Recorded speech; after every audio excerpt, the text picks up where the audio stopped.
kamar itu pintunya kan kayak nggak nutup rapat full, kan masih ada celah berapa senti gitu ya. Nah itu kelihatan ada dua sosok pocongan tuh mengintip di situ. Di celah akhir itu saya nengok, assalamualaikum gini, tinggi banget, hitam, cuma nggak ada wujudnya, cuma tinggi. Tengok sini masih sama lihat waktu sholat ya. Saya doa adanya tuh hitam, rambutnya tuh panjang, cuma aku nggak bisa melihat look badannya, mungkin bulu semua apa, cuma matanya kelihatan merah. Bener. Iya, udah merah tuh. Pas aku lihat gitu. Nah, saya nutup, lari saya Pak Jen.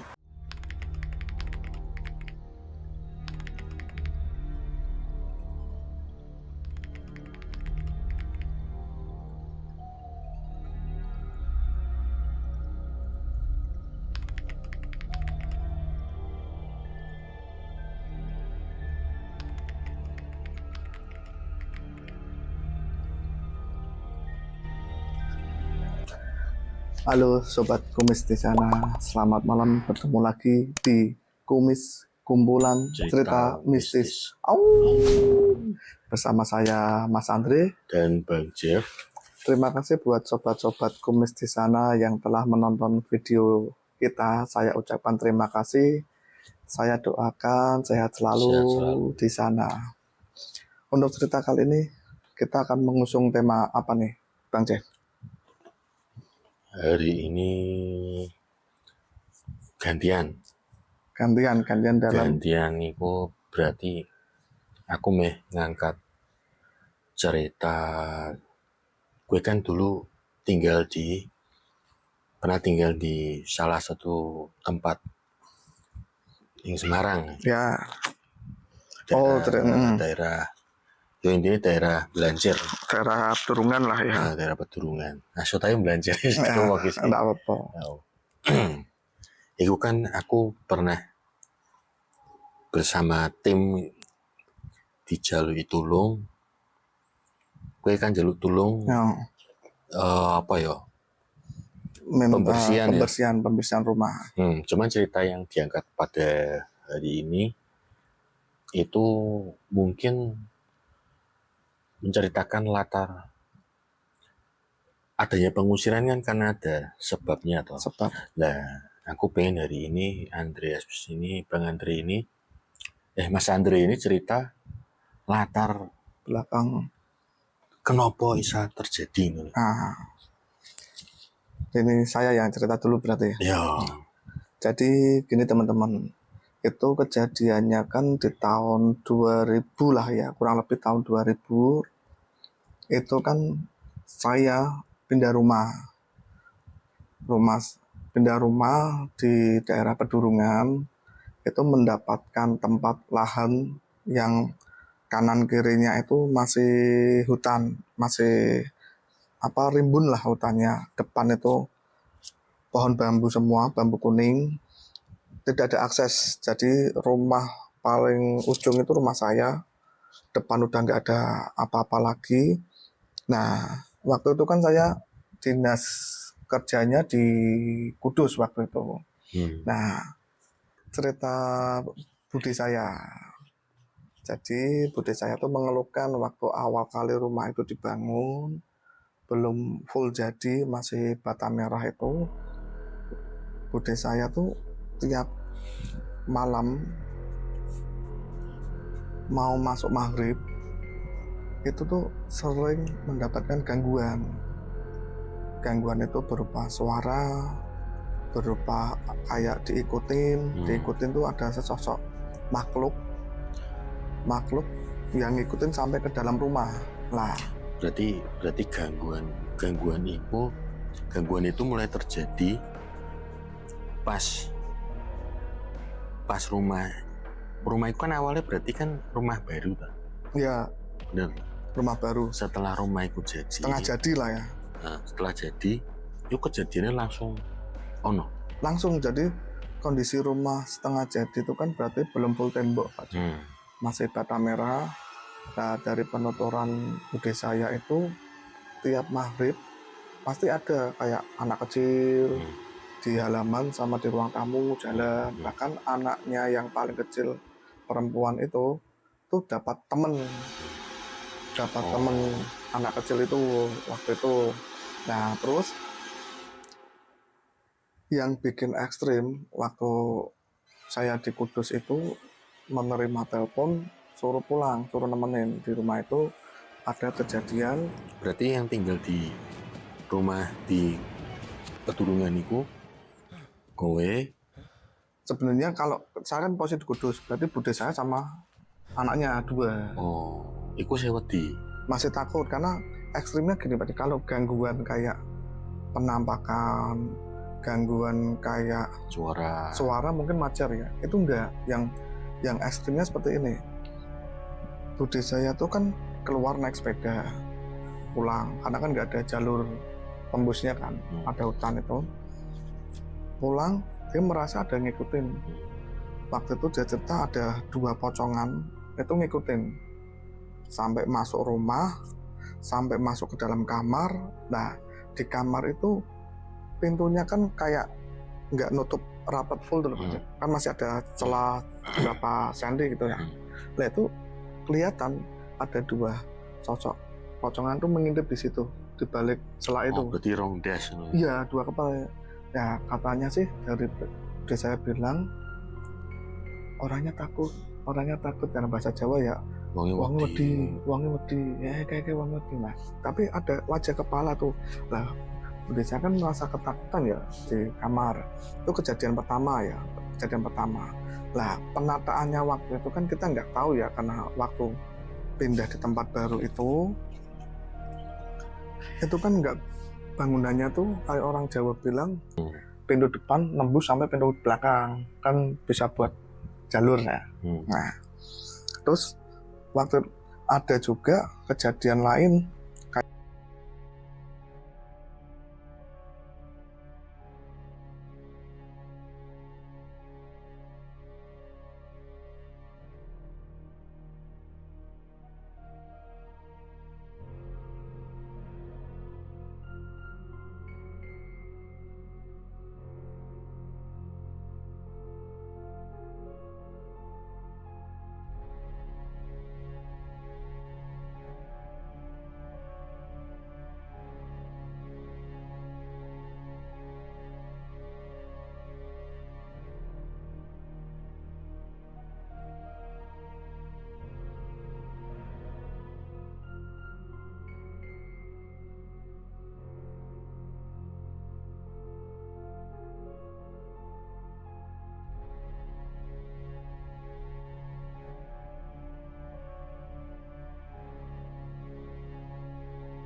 Ya, sehingga aku penasaran niku. Sebelumnya kan aku sebetulnya juga terlibat di dalam cerita ini. Cuman saya dengan beberapa teman yang membantu pembersihan itu sampai hari ini pun belum pernah tanya sebetulnya apa yang menjadi sumber kenapa rumah itu dan anggota-anggota yang di dalam rumah itu bisa mengalami kejadian yang mungkin di luar normal ya. Nalar lah ya. Kan pasti ada sebab. Ada sebabnya. Iya toh. Nah, pas kowe beli tanah itu, budimu, iku ngerti dari siapa? Tahu dari siapa? Jadi waktu itu sebenarnya ada semacam keberuntungan sebenarnya Pak Cek. Keberuntungannya gini, itu kan kita cari ada yang ngasih info itu memang tanah kapling ya. Jadi ada berapa meter itu jauhnya itu kan 1 sertifikat tanah. Dapat info, kenapa waktu itu dapat di situ karena harganya murah. Infonya itu kan dari kita kan ada temen yang daerah sana, tuh di sana ada yang jual. Waktu survei, jadi pemiliknya itu tuh pergi haji waktu itu, Jadi perwakilan ya. perwakilan. Nah, perwakilan itu kan dia nggak tahu kondisi tanahnya sebelah mana, karena itu kan jaraknya panjang. Jadi masuk gang itu rumah terakhir tanah kosong, tanah kosong, tanah kosong, berarti 3 petak. Lah harusnya yang dijual itu yang petak ketiga. Tapi yang menyampaikan ini tidak tahu. Malah dikasih budimu tukunya sih di luar. Ya Tanah yang sing dekat kapling sama sing dijual yang kuwi. pertama ini yang nggak mau dijual harusnya. Nah, hanya dibayar, proses transaksi berjalan clear. Ya terus bangun. Bangunlah di situ, bangun setengah jadi. Yang punya itu, yang punya kapling pulang. Kondisi udah jadi rumah nggak mungkin di cancel loh. Kok di sini? Kok tukunya sing iki? Iya, harusnya kan petak ketiga yang lebih jauh. Nah, itulah kronologi kenapa aku bilang sebenarnya ada Berarti keberuntungannya. Berarti awalnya kalian merasa beruntung. Beruntung awalnya, kita nggak tahu waktu setengah jadi, oh ternyata se-ekstrim itu. Yang kedua, itu kan pocong di luar rumah ya. Di luar rumah. Karena kan tadi ceritanya kan pocong itu ngikuti ta. Iya ta? Ya. Kok iso tekan mlebu omah? Nah, jadi kalau dari penuturan beli saya tuh kan keluar waktu itu mau beli kebutuhan pokok lah, kayak gula, kayak beras, dan keluarnya sore karena waktu itu kan daerah sana belum seramai ini. Nah, dia naik sepeda, sepi lampu lah, masih ya. lampu lah, sepi lampu. Lah area yang saya bangun itu, rumah yang saya tempati itu dulunya depannya tuh masih kayak hutan bambu lah. Hutan bambu, sampingnya itu kan kayak kebun pisang, masih alas semua. Pulang sebelum maghrib sebenarnya itu kejadiannya. Entah kenapa bulik saya itu sampai rumah itu, budi saya setelah maghrib. Jadi dia merasa jadi diikuti. Datang masuk rumah, jalan menuju rumah saya itu, budi saya udah melihat di ujung itu ada pocongan. Ada dua pocongan, dikirain itu Japura. Enggak, geber, orang. Bulumbul. Orang kan wujudnya kelihatan kan kayak orang dari jauh, mungkin mau ke masjid, tapi kayak nganggo mukenan. Ya jalan sana kan tertutup alas. Lewatnya dari mana? Nggak habis pikir, langsung belok masuk ke rumah. Waktu nyandarin sepeda itu udah di depan halaman pocongannya itu. Dari ujung depan halaman. Nah, beli satu sempat ngeliat. Nah, karena takutnya sama anaknya, dia kecil, masuk kamar, tutup. Awalnya nggak sadar kalau ngintip, terus dengar suara wonge weden. Nah, anaknya yang takut, itu apa? Nah, kelihatan lagi gini kepalanya, pocongannya tuh ngintip di celah pintu. Nah, karena ketakutan akhirnya memaksakan diri untuk tidur waktu itu. Jadi kondisi bangunan waktu itu kan masih bata merah semua ya. Nah, di kamarnya itu kan ada 2 kamar. Dari bangunan pertama dibikin 2 kamar.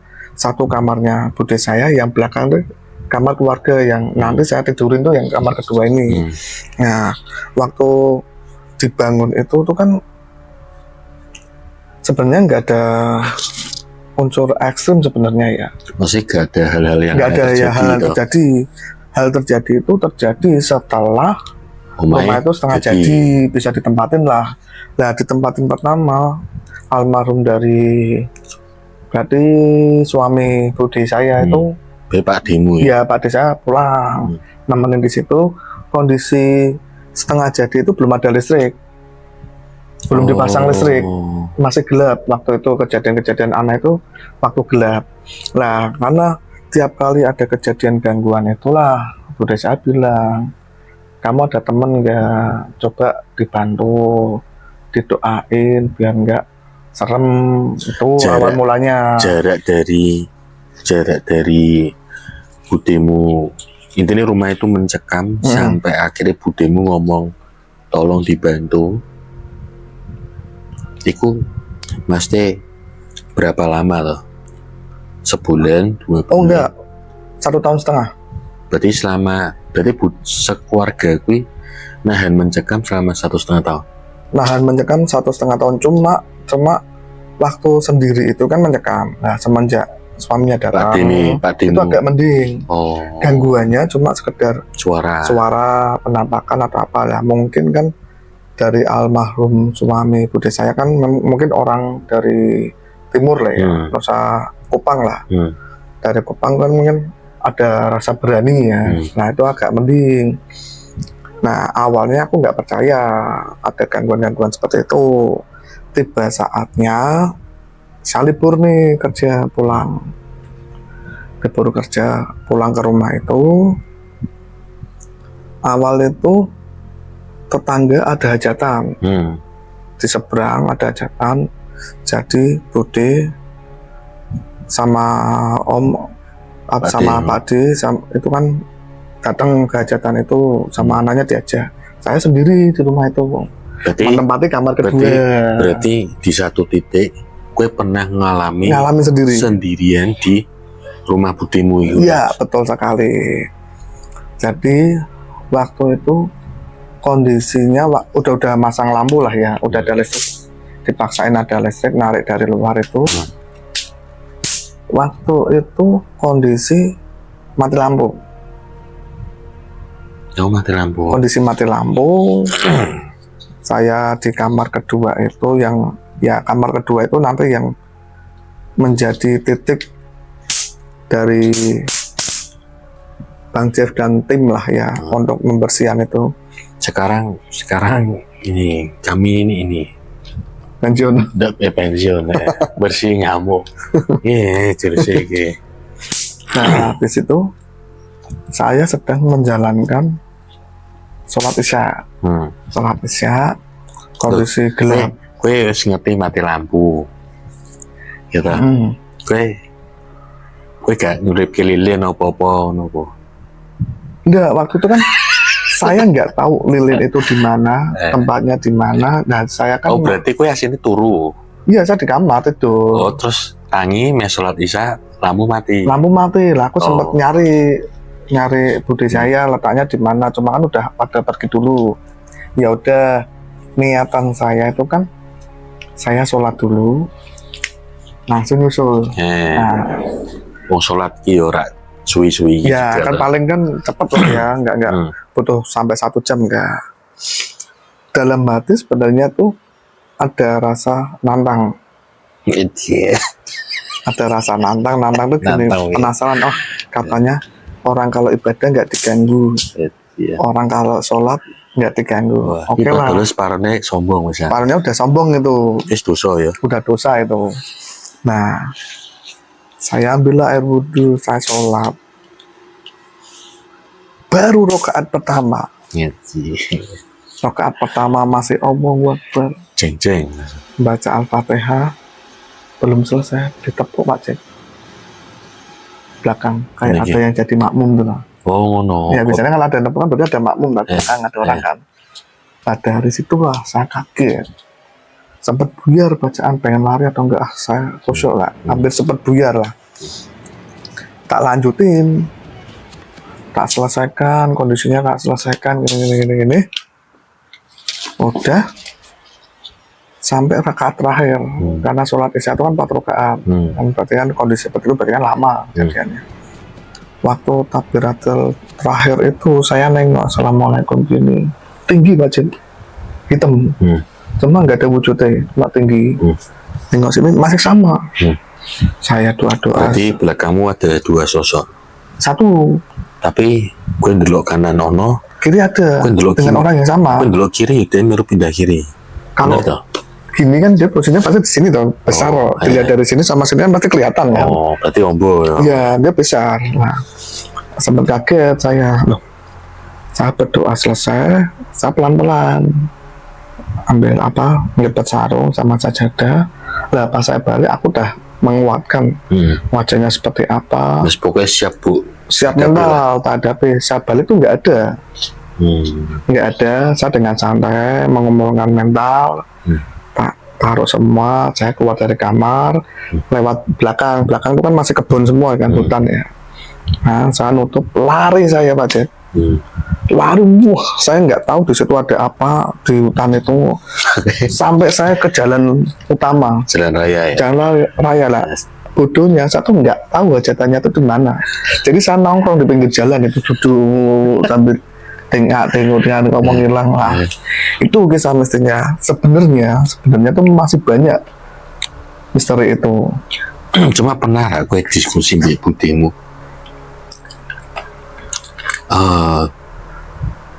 Budi gue kok omah iki kok iso ngene ngopo? Pernah ada diskusi? Pernah. Suatu ketika itu kan libur, saya masih di situ, pulang lah libur, ngobrol di ruang tamu, ada Pak Di, ada Budi, ya adik saya ponakan yang kecil yang nanti bermain sama hantu kecil itu. Sempat Budi saya sama Pak Di saya sempat bilang, kamu ada teman enggak? Kamu ada orang yang benar enggak buat bantu ngusir, bersihin, ini perlu dibersihkan lah, dikasih apalah ritual atau apa, yang penting rumah ini nggak singgung, nggak wingit. Saya ada waktu itu kan ada teman saya yang dari STM, dia kan ikut perguruan waktu itu, perguruan, dia setidaknya agak paham hal seperti itu. Kok orang golek mesti Pak Haji apa?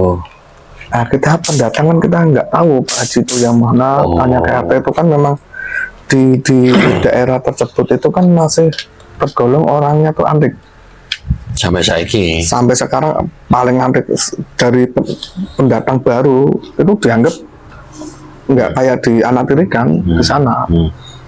Nah, terus terjadilah saya manggil teman saya itu yang dari STM itu, orang daerah Banyumanik, datang ke rumah. Dia teko karo sapa? Dia sendiri waktu itu siang memang. Siang datang ngobrol-ngobrol. Saya bilang sama dia.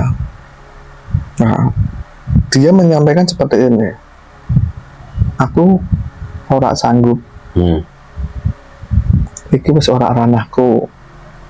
Tapi kowe njajal omah iki dirameni tamu. Omah iki terlalu sepi, tidak ada kayak orang kumpul. Itu tuh nggak ada kegiatan seperti itu awalnya. Walah nek dirameni tamu mendino nyugoi wong to. Awalnya tuh aku sempat percaya Pak Jet. Logikanya kan masuk. Nah, dia niku tiba-tiba ngomong, iki tuturan aku, memangnya apa sing den aku ke waktu kuwi? Dia nggak cerita.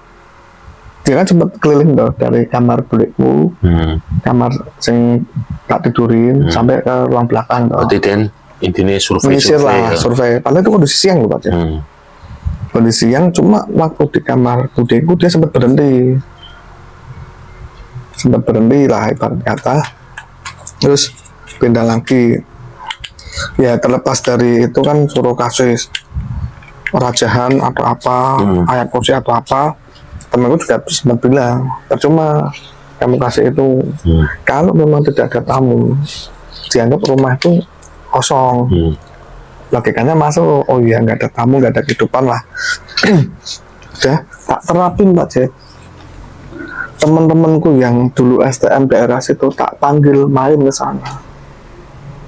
Main, aku nggak cerita ada hal mistisnya. Sampai satu orang yang mungkin di zaman sekolahnya dia preman, paling nakal lah ya, bandel, tidur di sana satu kamar sama aku. Iku kondisi berarti melewati satu malam ya? Satu malam, sudah melewati satu malam. Nah, sebelum satu malam itu ini so nginepin apa? Awalnya itu kan aku tak turunkan yang baik, malas balik. Tulannya kewangan. Jadi kan ada dua orang, berarti 3 orang sama saya. Yang satu memang rumahnya daerah sana, dekat sana. Dia pulang, ya karena itu dia dilihatin. Jadi ceritanya DM pengen turu bareng, ning kono karena dia males balik. Iku berarti posisinya terakhir di rumah iku jam piro? Itu berarti Kan soalnya ngomong ke wengen tuh. padahal ngobrolnya itu kan selepas isya ya. Yang satu pulang dulu. Oh. Dia nggak bilang kenapa-napa suruh nganter. Yang satu nggak tahu apa-apa karena kan aku nggak cerita kondisi rumah seperti apa kan. Ngobrol kan aku punya gitar, mainan gitar berdua Biasanya bocah nakal ini. nakal ini sampai larut. Udahlah aku nggak usah pulang, Terus terukin aku wae lah. terus sini aja lah om Pak ya. Jam piro kuwi? Pak Desa aku keluar itu waktu itu 1:30 Jam 1 ya. 1:30 si Pak Desa keluar, tidur sini aja daripada kamu pulang udah malam. Nah singkat cerita, bude saya itu kan pagi ada acara sama suami, anaknya diajak. Berarti kan saya bangun setengah 10 pagi. Aku bangun, pikir saya, aku nyuci baju dulu waktu itu, nyuci baju. Kok anak ini nggak keluar-keluar? Itu kan kamar itu kan cuma nggak pakai pintu ya, pakai korden kan itu. Anak ini nggak keluar-keluar. Nah, habis itu Ini aku nyuci baju selesai lah, jembur. Saya masuk kamar, korden tak buka kan, yang mau nyari pintu. Lari dia dari ranjang itu, lompat lari keluar. Nah, tanya loh, kamu kenapa? Aku jaluk mobilnya. Dia bilang gitu, cak sini loh. Aku tak balik sih. Dia berlari itu sambil keringat dingin, dia minta pulang langsung. Intinya dia keweden lah. Iya, ketakutan saya nggak tahu ya yang dilihatnya. Itu kan dia tidur satu kamar sama aku kan. Lari, ketakutan, dah. Besok tak ceritain. Dia nggak berani cerita. Ya udahlah, aku kan santai aja, pikiran nggak ada terjadi apa-apa. Cuma ada hal yang aneh sebenarnya. Kenapa dia sampai lari? Pasti ada sesuatu. Terus cerita. Besoknya ketemu, main, saya disuruh ke rumahnya dia. Disuruh rumah dia, ternyata teman saya yang pertama pulang duluan itu datang di sana juga. Jadi janjian. Jadi aku sama 3 orang ini bersahabat lah kan, daerah situ semua. Disitulah cerita. Yang pertama itu dilihatin nyata, nggak lewat mimpi. Pas nongkrong di ruang tamu, kan pintu dibuka kan, pada ngerokok. Saya masih ingat dia tuh tanya, Bondri, lurus itu memang ada kampung. Dari situ aku kaget. Waktu itu aku memang jawab, waktu pas dia bilang seperti itu. Sama. Aku bilang ada. Pikir saya biar dia nggak takut. Ada kok bisa. Masuk toh, wong kita rane dalan no. Memang nopo, ora popo. Nah, ternyata dia melihat ada bapak-bapak baju putih lewat situ, nembus itu. Nah, waktu itu kan dia merinding kan, dia takut. Di situ, dia langsung udah pulang, terus suruh nemenin tuh sampai depan. Ya, udah selesai. Dia lihatnya seperti itu, makanya dia memutuskan langsung pulang. Nah, gantian temanku yang kedua ini, Si nakal. yang nakal ini, ternyata kayak tidurnya dia kan setengah sadar kan mau bangun, dia tuh mimpi ada makhluk tinggi besar hitam, Pas kue sholat kue. ada pocongan, terus ada anak kecil, ada kuntilanak, itu tuh ngerumunin dia. Deket, dia tuh di tengah-tengah. Nah, waktu ngerumun dia mau mendekat, mau kayak megang dia itu, tiba-tiba aku masuk buka tapir tuh lah, baru dia sadar, bangun, langsung lari. Itu kejadiannya yang bikin ekstrim.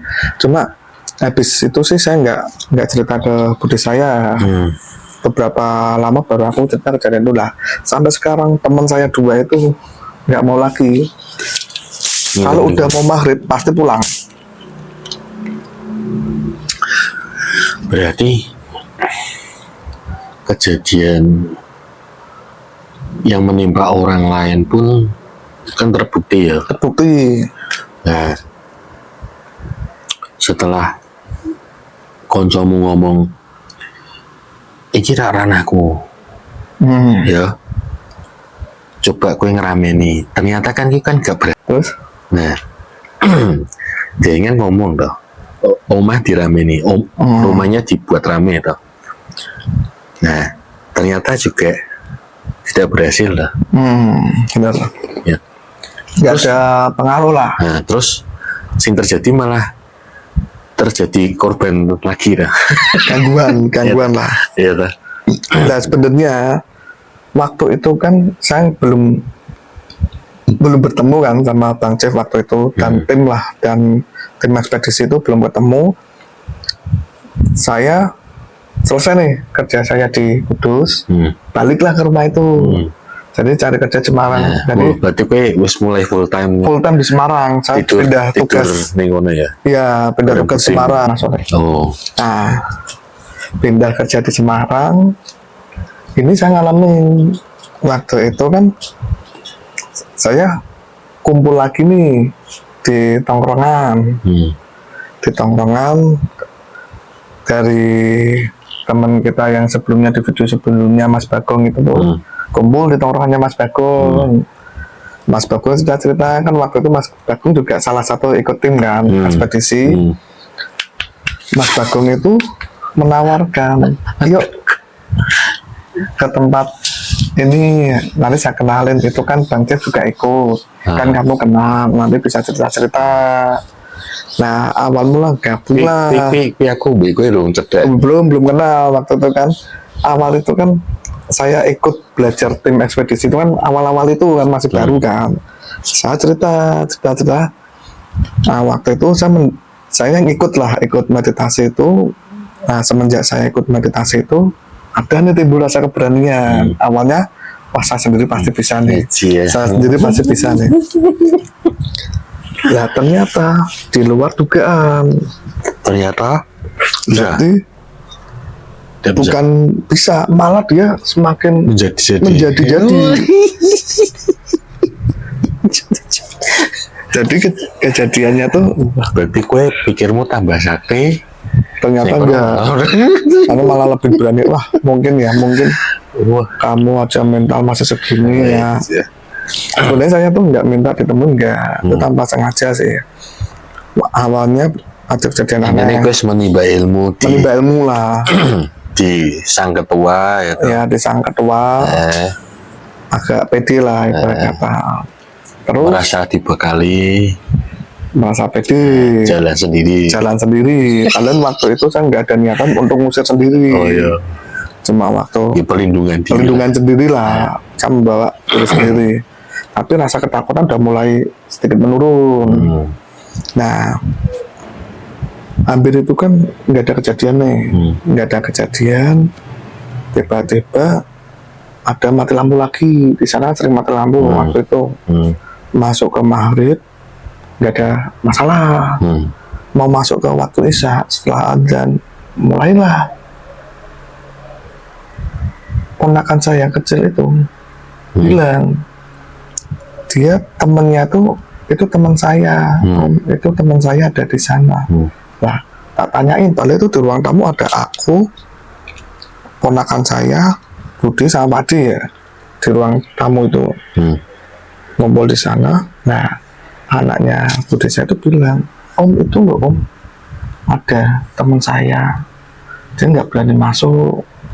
Loh, tak tanyain, di koncomu, teman kamu namanya siapa? Dia bilang namanya Joyce. Lah dia di mana? Itu di depan ngajakin saya keluar main. Nah, dicegah oleh adikmu. Iya, bapaknya tuh kan nggak usah sini aja. Nah, tiba-tiba dia nyebut Joyce biar main sama papa aja. Wah, itu malah lebih ekstrim kan. Ya. Kamu jangan bilang mama, tapi Ya, di depan rumah saya tuh kan di belakangnya kan pohon bambu ya, apa bambu kuning lah. Nah di pembatasnya tuh ada pohon kelapa 3, ada 3 kan di depan seberang. Di belakang pohon kelapa itu, ponakan saya bilang, rumahnya Joyce di situ. Enggak, itu ada Mbak Gondrong. Joyce sudah pergi waktu Mbak Gondrong itu muncul. Pak, itu ada Mbak Gondrong. Kalau Mbak Gondrong kan sebutan dari genderuwo lah ya. Ada Mbak Gondrong di depan sana. Mana itu lagi lihat arah menghadap ke sini. Mendekat muncul di depan rumah saya kan ada kak sumur umum kan, berdiri di situ. Nah tak coba tanyain kenapa nggak berani masuk atau apa. Katanya takut sama Om. Oh takut kenapa? Dia nggak berani masuk takut sama Om, nggak dimasuk takut sama saya. Terus gue ingin itu. Nah karena banyak orang waktu itu kan, saya di depan keluarga kan, saya hebat nih. Nah, nyala lah, lampu udah nyala bangku, lampu menyala lagi, sobat kumis. Jangan ya Dik ya. Lampu menyala lagi, saya kan pede dengan kejadian itu, menerka-nerka. Nah ternyata saya tidur tuh kan nggak pernah tidur awal ya. Sama sebelum tidur, selalu larut sebelum tidur kan meditasi dulu, berdoa sama zikir. Itu kan kursi ruang tamu saya kan modelnya lateral gini ya. Nah saya kan tidur di kursi, saya nggak tidur di kamar waktu itu. Nah kenapa kok tiba-tiba kalau gerah kan kalau di kamar mending di luar kan. Berarti posisinya gue pengen golek adem lah ya. Nah itu letter L yang ujung kursi saya di sini itu kan ada gitar ya. Tak senderin di situ gitar. Aku tidur lah. Tidur saya tuh membelakangi gitar. Enggak membelakangi apa namanya nih? Yang sandaran. Nah tadi kan madep sandaran dulu. Tidur saya. Nah, hampir setengah dua lah, kurang lebih setengah dua. Gitar berbunyi. Ada yang ngejering. Teng. Atau nyatem. Genderungnya kan nyatem. Ada yang ngejering. Jreng. Padahal kan bisa mau ngerti kan gue gondrong loh, rocker. Ya, Genderungnya rocker. Silver V ya. Nah ada suara genjeringan. Jreng. Saya ingat loh. Saya naruhnya gitaran posisi senar kan di belakang, di balik kan. Berarti kan ada yang balik ini, terus ada yang ngejreng. Waktu itu saya nggak curiga, masih pede-pede aja. Ya, terus ada suara bergumam.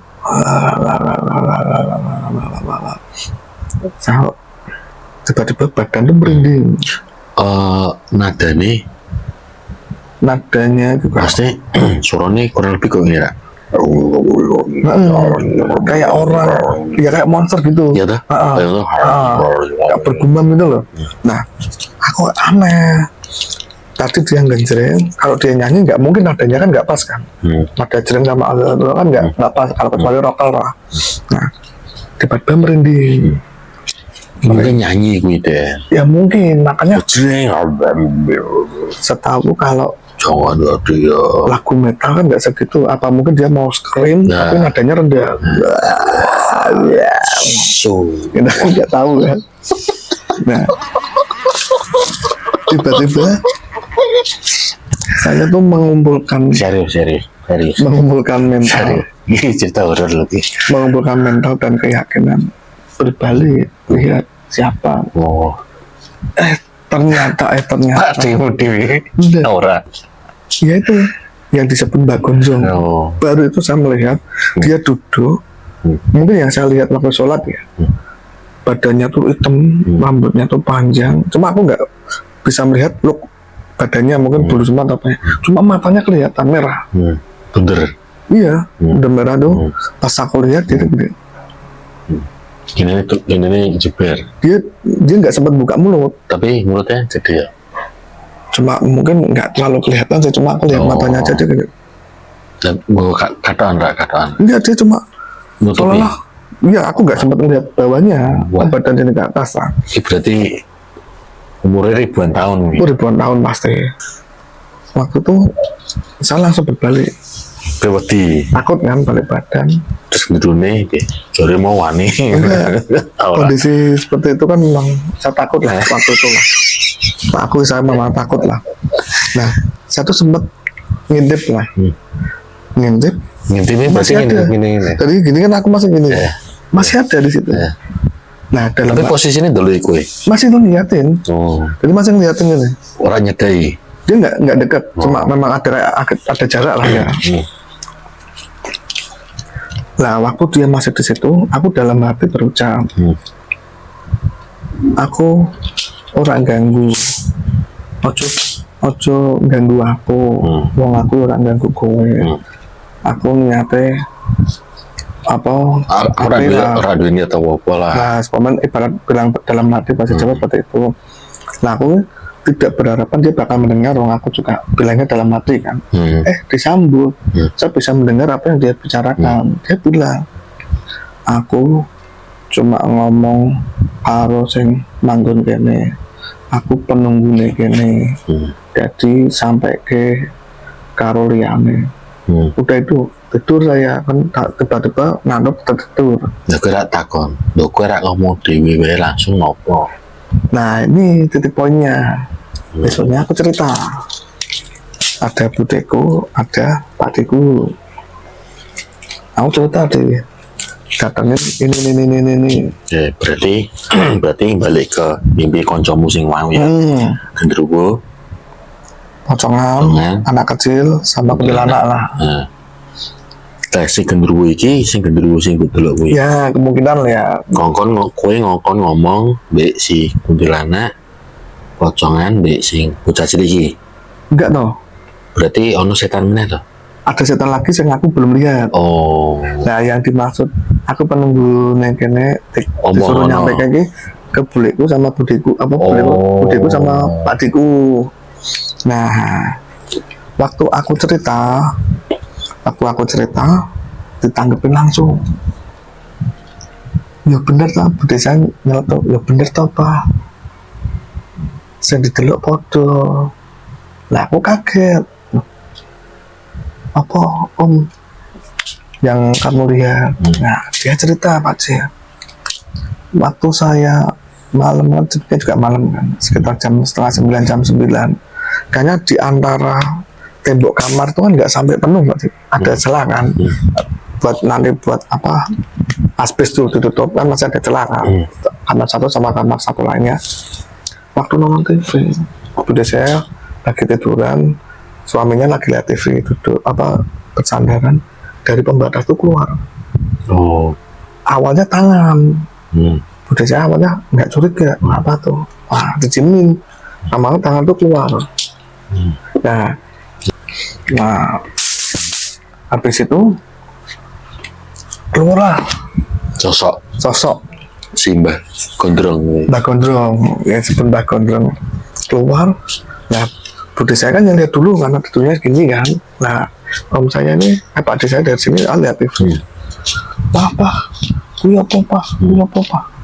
Pada saya lihat ke atas, ada keluar gini. Nah, sama pak saya tuh dilempar pakai sendal. Hilang. Nah, itu kejadian ketemuin. Nah, itulah lama-kelamaan. Nah, itulah saya kan akhirnya bertemu lah cerita sama tim. Berarti gathuk sing ya. Berarti sing betul Pak D mbek budemu persis mbek sing betul ya. Tadi kan wujud itu memang sama-sama ditemuin lah ibarat kata ya. Berarti kita tak tertahankan. Tertahankan. Oh tidak. Akhirnya kita kembali.